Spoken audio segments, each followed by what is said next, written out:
পীর সাহেব সহ জামাতের নেতৃবৃন্দ তারাও বলছে, আমরাও বলছি, এমপিরা মিলে মন্ত্রীরা মিলে কেন্দ্র দখল করে তাদের নেতাদেরকে পুলিশ প্রশাসনকে দিয়ে জেতায়। কাজী এই সরকারের আমলে যেমনিভাবে জাতীয় নির্বাচন হবে, একই সাথে অনতি বিলম্বে আমরা স্থানীয় নির্বাচন আয়োজনেরও দাবি জানাচ্ছি। কোন দু একটি দলের উপরে ভিত্তি করে দু একটি দলের কথায় সংস্কারের নকশায় পরিবর্তন আনা যাবে না। বারবার আমরা বলতে চাই, দু একটি দলকে প্রাধান্য দিয়ে বেশিরভাগ জনগণের আকাঙ্ক্ষার বিপরীতে গিয়ে কোন সিদ্ধান্ত বাস্তবায়নের দুঃসাহস দেখাবেন না। আনুপাতিক হারে নির্বাচন হলে সমস্যাটা কি? কোনো সমস্যা নাই।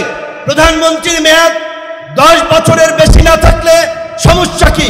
আমরা অত্যন্ত যৌক্তিকভাবে এই কথাগুলো দফায় দফায় আলোচনায় তুলে ধরছি, কিন্তু এটা পরিষ্কার সংবিধান এই সংস্কার জাতীয় ঐক্যমত্য কমিশন কেন জানি দু একটি দলের প্রতি পক্ষপাতমূলক আচরণ করছে।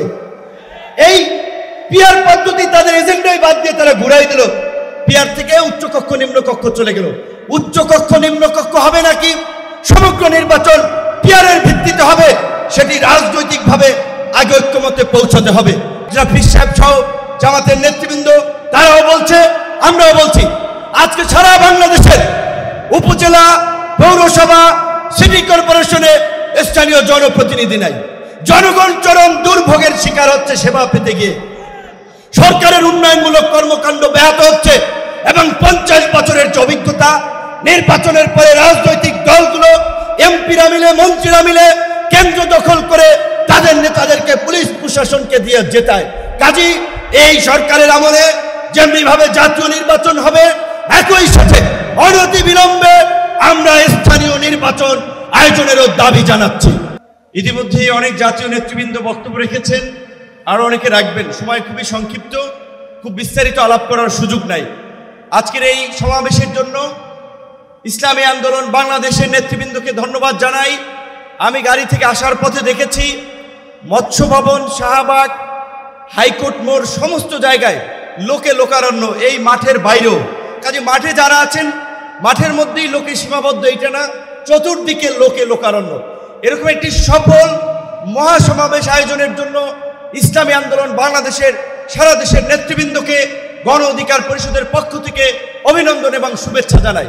অভিনন্দন এবং শুভেচ্ছা জানাই ইসলামী আন্দোলনের পীর সাহেবকে এবং তার সাথে অন্যান্য সিনিয়র নেতৃবৃন্দকে, যারা আজকের ইসলামী আন্দোলনের এই সমাবেশে বাংলাদেশের প্রায় সকল মত পথের রাজনৈতিক দলের নেতৃবৃন্দকে এই মঞ্চে একত্রিত করেছেন। এবং আজকের এই সমাবেশ অত্যন্ত সময়োপযোগী এবং কার্যকর বিষয়ের উপরে ভিত্তি করে নির্ধারণ করা হয়েছে। আপনারা জানেন, বাংলাদেশের 24-এর গণ অভ্যুত্থান পরবর্তী রাষ্ট্র সংস্কারের যে জন আকাঙ্ক্ষা তৈরি হয়েছে, শাসনতান্ত্রিক ব্যবস্থার পরিবর্তনের যে রাজনৈতিক এবং জন আকাঙ্ক্ষা তৈরি হয়েছে, সেই আনুপাতিক হারে নির্বাচনের দাবিতে আজকে বোধহয় কয়েকটি দল ব্যতীত সব দলই কিন্তু এই মঞ্চে ইতিমধ্যে হাজির হয়ে এই সংখ্যানুপাতিক নির্বাচনের পক্ষে তাদের দলীয় সমর্থন ব্যক্ত করেছে। আমরা পরিষ্কারভাবেই সংস্কার কমিশনকে বলতে চাই, সমাবেশ শুধু একটা দলের দেখেছেন, সবেমাত্র শুরু হয়েছে। ইসলামী আন্দোলন আজকে করেছে, 19 তারিখ জামাত করবে, তারপরে গণ অধিকার পরিষদ করবে। রাষ্ট্র সংস্কার এবং জন আকাঙ্ক্ষার বাস্তবায়নে সমস্ত রাজনৈতিক দলগুলো জনসমাবেশের মাধ্যমে এই সরকারকে তাদের সমর্থন দেখিয়ে দেবে। তাই আমরা বলতে চাই, কোন দু একটি দলের উপরে ভিত্তি করে দু একটি দলের কথায় সংস্কারের নকশায় পরিবর্তন আনা যাবে না। আমি সংস্কার কমিশনে বলেছিলাম, দেশ স্বাধীনের পরে ডক্টর কামাল হোসেনরা বলেছিল, আমাদের নেতা শেখ মুজিব, আমরা তো তাকে দেখে সংবিধান নির্মাণ করেছিলাম, রচনা করেছিলাম, তাকে এম্পাওয়ার করার জন্য। আজকে সংস্কার কমিশনকে বারবার আমরা বলতে চাই, দু একটি দলকে প্রাধান্য দিয়ে বেশিরভাগ জনগণের আকাঙ্ক্ষার বিপরীতে গিয়ে কোন সিদ্ধান্ত বাস্তবায়নের দুঃসাহস দেখাবেন না। আনুপাতিক হারে নির্বাচন হলে সমস্যাটা কি? কোনো সমস্যা নাই। প্রধানমন্ত্রীর মেয়াদ 10 বছরের বেশি না থাকলে সমস্যা কি? আমরা অত্যন্ত যৌক্তিকভাবে এই কথাগুলো দফায় দফায় আলোচনায় তুলে ধরছি, কিন্তু এটা পরিষ্কার সংবিধান এই সংস্কার জাতীয় ঐক্যমত্য কমিশন কেন জানি দু একটি দলের প্রতি পক্ষপাতমূলক আচরণ করছে। এই পিয়ার পদ্ধতি তাদের এজেন্ডাই বাদ দিয়ে তারা ঘুরাই দিল, পিয়ার থেকে উচ্চকক্ষ নিম্নকক্ষ চলে গেল।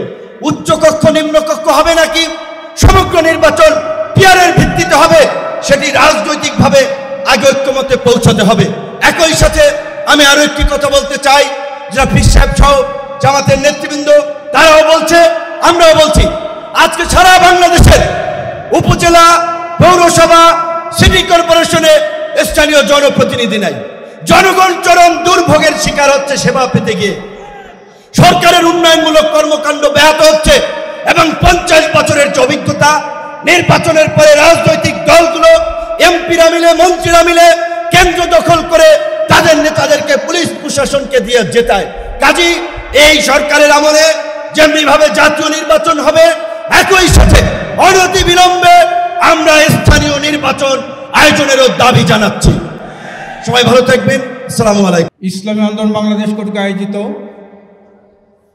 আজকের এই মহাসমুদ্রের সংগ্রামী সভাপতি, দুর্নীতি, দুঃশাসন, সন্ত্রাস ও মাদক মুক্ত একটি সক্রিয় সমৃদ্ধ কল্যাণ রাষ্ট্র প্রতিষ্ঠার রূপকার ইসলামী আন্দোলনের সংগ্রামী আমির জনাব হযরত পীর সাহেব চরমোনাই, মঞ্চে উপবিষ্ট আছেন বিভিন্ন দলের জাতীয় কেন্দ্রীয় নেতৃবৃন্দ, উপস্থিত ইসলামী আন্দোলন বাংলাদেশের বিভিন্ন পর্যায়ের নেতৃবৃন্দ, সারা দেশ থেকে আগত দেশপ্রেমী ইমানদার ভাইরা আমার, আজকের এই মহাসমুদ্র প্রমাণ করে যে দেশের মানুষ একটা পরিবর্তন চায়, দেশের মানুষ একটা দুর্নীতি দুঃশাসন মুক্ত একটি কল্যাণ রাষ্ট্র চায়। এদেশের মানুষ আর দুর্নীতিবাদ, চাঁদাবাদ, সন্ত্রাসী, টেন্ডারবাজ, দখলবাজদের ক্ষমতায় দেখতে চায় না। এই জন্যে আল্লাহ রসুল রহমত মেহরবানিতে আজকে সকল ইসলামী দল এখানে একত্রিত হয়েছে এবং দেশপ্রেমিক অনেক দল এখানে একত্রিত হয়েছে। আজকের যে দাবি, 3টা দাবি, মৌলিক দাবির কথা উত্থাপন করা হয়েছে। 1 নম্বর হলো সংস্কার, 2 নম্বর হলো বিচার, 3 নম্বর হলো সংখ্যানুপাতিক নির্বাচন বা পিয়ার পদ্ধতি নির্বাচন। 3টাই এদেশের গণদাবিতে আজকে পরিণত হয়েছে। সংস্কার ছাড়া দেশটা কোনোদিন ভালো হবে না, বিচার ছাড়া দুর্নীতি মুক্ত দেশ হবে না, পিয়ার পদ্ধতি ছাড়া শতভাগ জনমতের প্রতিফলন ঘটবে না। 53 বছর ইতিহাসে আমরা কি দেখেছি? নির্বাচন হয়েছে, ভুয়া নির্বাচন, দিনের পর রাতে হয়েছে, দামি নির্বাচন হয়েছে। এভাবে নির্বাচন হলে কোনোদিন জনমতের প্রতিফলন হবে না। এই জন্য আজকের এই 3টা দাবি আজকের গণ দাবিতে পরিণত হয়েছে। আজকে সকল মানুষ, সারা দেশের মানুষ আজকের পিয়ারের পক্ষে জেগে উঠেছে। আজকের বাংলাদেশের একজন স্বনামধন্য প্রফেসর, হার্ভার্ড বিশ্ববিদ্যালয়ের প্রফেসর ডক্টর নজরুল ইসলাম সাহেব একটা অত্যন্ত গুরুত্বপূর্ণ বই লিখেছেন। এটা 24শে এই 5ই আগস্টের পরে উনি এই বইটা লিখেছেন। তার নাম হলো আনুপাতিক নির্বাচন কি এবং কেন। এটার মধ্যে কেন উনি আনুপাতিক নির্বাচন চাই, উনি 10টা কারণের কথা উল্লেখ করেছেন। বিএনপিকে এই নির্বাচন মেনে নেওয়া উচিত, 3টা কারণে বিএনপিকে এই পিয়ার নির্বাচন মেনে নেওয়া উচিত। উনি এই কথাগুলো এই বইতে উল্লেখ করেছেন। আপনারা প্রত্যেকে এই বই সংগ্রহ করে জেলায় জেলায়, থানায় থানায় এই বই নিয়ে যাবেন, আর এই পিয়ার পদ্ধতিটা মানুষকে আপনি বুঝাবেন কত সুন্দর পদ্ধতি। সারা বিশ্বের মধ্যে 91 দেশে এই পিয়ার পদ্ধতি আছে। আমরা চাই আগামী নির্বাচনে শতভাগ মানুষের মতামতের প্রতিফলন ঘটুক। আমরা সবাই চাই না নাকি? কারা কারা পিয়ার চাই? নারায় থাকবে, নারায় থাকবে। প্রিয় ভাইরা, আমরা আসুন, আমরা আগামী নির্বাচনে পিয়ার পদ্ধতি নির্বাচন হবে।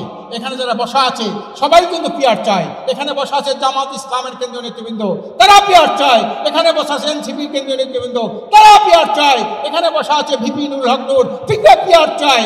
বলা আছে এখানে বসা আছে আপনার মুজিবুর রহমান, আপনার মঞ্জু, এবি পার্টি পিয়ার চায়। সকল ইসলামী দল পিয়ার চায়। এদেশের জনগণ পিয়ার চায়, বুদ্ধিজীবীরা পিয়ার চায়, শিক্ষাবিদরা পিয়ার চায়। আগামীতে পিয়ারেই নির্বাচন হবে, আর ভোট ডাকাতি করতে দেওয়া হবে না। এখন এই পিয়ারের দাবিতে আপনারা গ্রামে গঞ্জে ছড়িয়ে পড়ুন, এই বই নিয়ে পড়াশোনা করুন, বিলি করুন, এবং এর মধ্যে গুরুত্বপূর্ণ বিষয়গুলি আপনারা লিফলেট করে বিলি করতে পারবেন। কিন্তু ইনশাআল্লাহ আজিজ আগামী নির্বাচন হবে একটি পিয়ার পদ্ধতির নির্বাচন ইনশাআল্লাহ। আমা তৌফিকি ইল্লা বিল্লাহ।